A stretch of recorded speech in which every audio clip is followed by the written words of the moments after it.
guidance counselor, natin po ba yung mga disciplinarian o yung mga iba't iba pang sektor ng lipunan na mayroong interest para ma-rehabilitate yung bata na yun?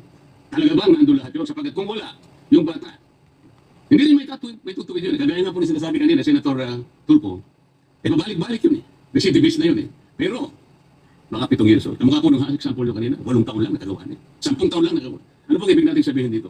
Yung modern approach po kasi, Mr. President, Your Honor, hindi na po binibigyan ng taon eh. Ang importante, kailangan po makita natin na yung bata, irrespective of the age, meron na siyang discernment. Yun po yung batayan.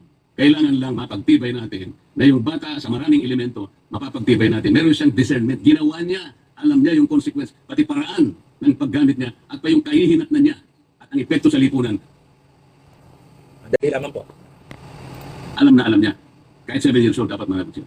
Mr. President, kayo po ba naniniwala na dapat gano'n ang approach natin? Alam po ba ninyo na yung batas na tinatawag nating RA 10630, ito po yung nag-amyenda sa RA 9344 na kung saan yung pong criminal o minimum criminal responsibility po ay inilagay sa 15 years old.